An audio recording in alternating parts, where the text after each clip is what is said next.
Okay, so this is the Rainmaker's Meditation. It's a meditation that is used to heal some woundings, some resistances in our emotional challenges, some mental challenges that we have, some contractions in our body, but not to be used on its own. With yourself for working through a particular process with trauma. So that's the caveat. But you can pretty much use this meditation to heal a lot that is within the body, within the mind, within the soul. And I'll take you through this. It's called Aaaah because that's the sound of creation. In India, they spend a lot of time talking about the different sounds, and there's the actual words and there's the sounds themselves. Well, as we know, is the sound of awe. When we see something like right, like it's such a beautiful, or an when we come across some beautiful vista, come up to a mountaintop and then see the other side, or it's kind of an sound as well. And but it's also the sound of creation when we're making love, that So it's different ways of thinking about it. So the spelling is A-H. So it's of course an acronym for different words, as you'll find out. But let's do this. Let's just find a comfortable sitting position and really just let me guide you through this process. So the first part is really to adopt the posture of compassion. And you do that by keeping a straight back, but relaxed back, but a soft belly and an open heart. And that's kind of a meditative, compassionate posture. Let's put it that way for meditation, right? So, excuse me. So, the first part is, I'm going to leave my eyes open, but I want you to close your eyes if that feels comfortable. You can leave your eyes open if you like. But the first part is really just to relax and just acknowledge, if you do like a body scan after you've maybe taken a couple of deep breaths, just to relax into your body. And there might be something running around in your mind, or there's a certain feeling, or there's a certain sensation in your body that's kind of bothering you. And you're wondering what that's about. And so for the purpose of this meditation, we're going to work with that. So it could also be a bit of shame, or guilt, or anger, or rage, grief, sadness, anxiety, depression, just to give you some examples. But the first part is really for us just to relax as best we can, and then just to acknowledge where that is, acknowledge and name that which is running around through your body, mind, soul system. It might also be in a relationship that you're noticing that there's this particular stuckness or something. So what we're doing is we're going to then move from acknowledging it to attending to it. And we're going to attend to it in the body. We're going to allow all of it to be in the body, wherever it is. It could be in your gut, it could be in your tummy, it could be in your solar plexus, it could be in your heart, it could be in your shoulders, it could be anywhere in your system. And so just to attend to this contraction, this resistance, as if you would attend to a small child that has been hurt and fell off their bike and they've got a big red raspberry scrape on their knee.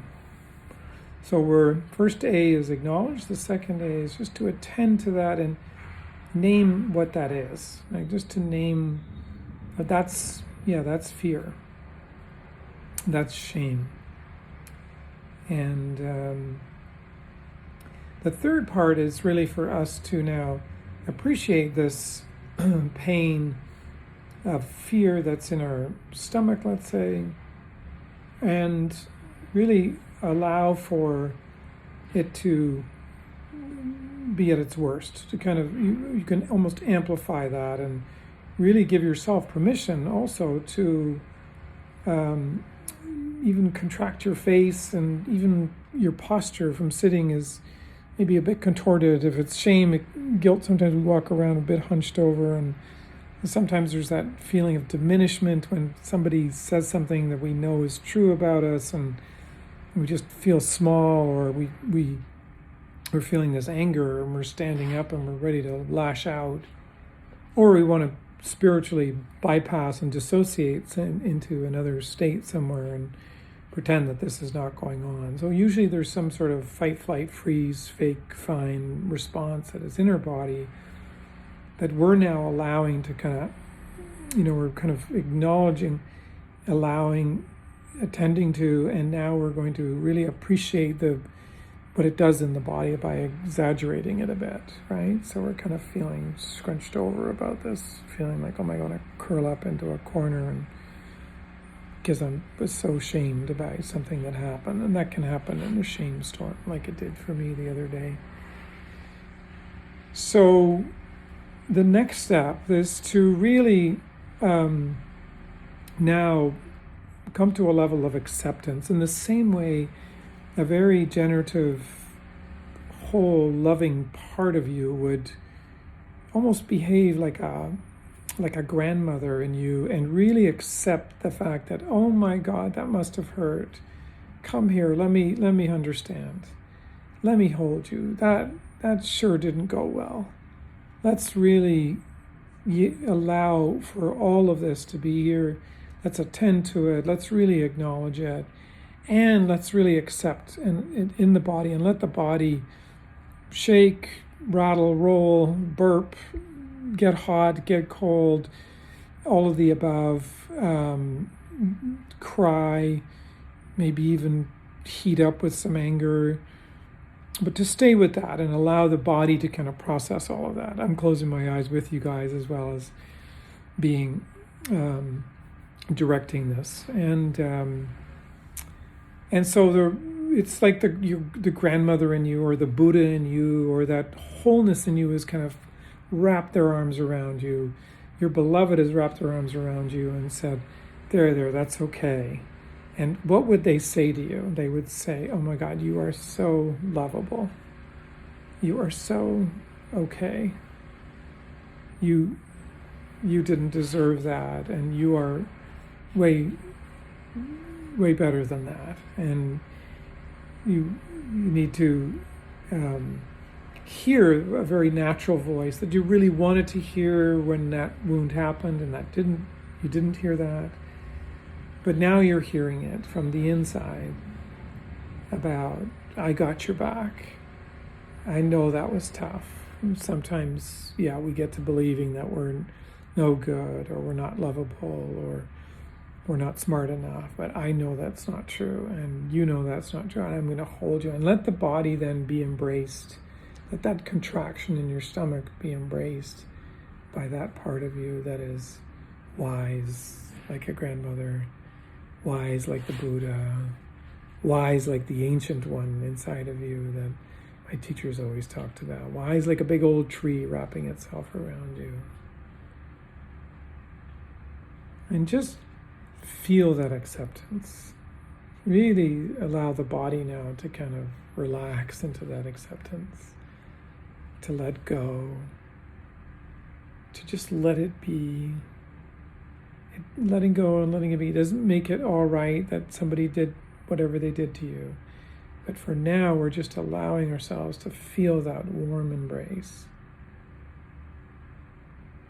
And you might notice a presence, a very deep, loving presence in your heart. That's the last H. The H is for the heart. Now really noticing before and after, feeling this heart presence, this acceptance, this love. And love is not, it's not about a sexual love. It's really just a love of, it's unconditional, holding you and allowing you to come back to your strength and the full embrace of your of your wholeness. The presence that goes with that, the care that goes with that, the compassion. It's like the Buddha's wrapped his arms around you and holding you, allowing you to relax into your, back into your wholeness, so you can then come back into the room when you're ready and open up your eyes and be able to fully express perhaps what that was like for you. Maybe write about that, maybe go for a nice long walk, maybe just allow yourself to sit in that increased quality and quantity of presence that's in your heart. Yeah?